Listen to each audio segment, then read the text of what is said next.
হয়েছে, আমরা দেখেছি, কিন্তু এরকম দীর্ঘ প্রক্রিয়ার মাধ্যমে হয়নি। পাশে অন্যান্য জেলায় খোঁজ গিয়ে দেখবেন যে আমরা যেমন করে তথ্য সংগ্রহ ফর্ম পূরণ করেছি, যেভাবে সদস্য আমরা সংগ্রহ করেছি, যাচাই বাছাই করেছি এবং তারপরে আমরা চূড়ান্ত তথ্য ফর্ম চূড়ান্ত করেছি এবং সেটার ভিত্তিতে ওয়ার্ড পর্যায়ে পর্যন্ত ইলেকশন হয়েছে, অনাথবা সমঝোতা হয়েছে।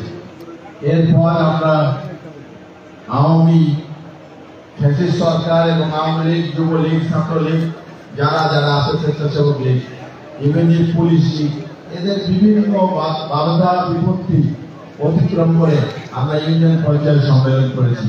এই দীর্ঘ প্রক্রিয়ায় আমাদেরকে আমাদের জেলা কমিটির 3 জন নেতা আমাদেরকে সহযোগিতা করেছেন, সেই কমিটি আমাদেরকে সহযোগিতা করেছেন। আমরা আপনাদের কাছে অত্যন্ত কৃতজ্ঞ। অ্যাডভোকেট রফিকুল ইসলাম কৃতজ্ঞ, আমরা একে মমিনুল ভাইয়ের কাছে, আমরা কৃতজ্ঞ সাকিব পাটিল ভাইয়ের কাছে।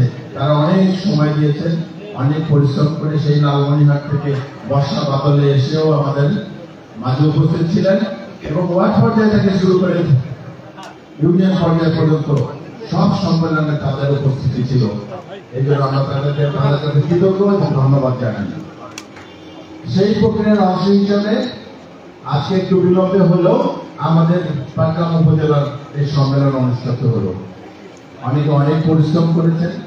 আমরা সবসময় স্বচ্ছতায় বিশ্বাসী। এই স্বচ্ছ প্রক্রিয়ার মাধ্যমে আজকের এই সম্মেলনের মুক্তি হওয়ার জন্য আমরা প্রস্তুতি নিয়েছিলাম এবং আমরা আপনারা ওইখানে দীর্ঘক্ষণ ধরে উপস্থিত অপেক্ষা করছেন, অনেক কষ্ট করছেন এই গরমের মধ্যে। তা আমাদের মূল লক্ষ্য অনেকের বক্তব্যের মাধ্যমে ফুটে উঠেছে, সামনে আমাদের একটা বড় বৈতরণী পার করতে হবে, সেটা হলো জাতীয় সংসদ নির্বাচন। এই মুহূর্তে ভোটাভুটি বা অন্য কিছু হলে আমাদের সামনের পথ চলায় বিভক্তি আসবে।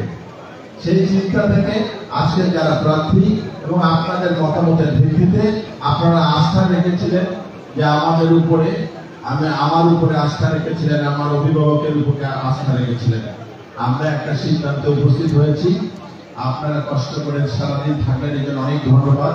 এই সিদ্ধান্ত আমাদের আজকের এই দ্বিতীয় অধিবেশনের সম্মানিত সভাপতি আমাদের অভিভাবক অধ্যক্ষ আসাদুল হামিদুল ভাই ঘোষণা করবেন।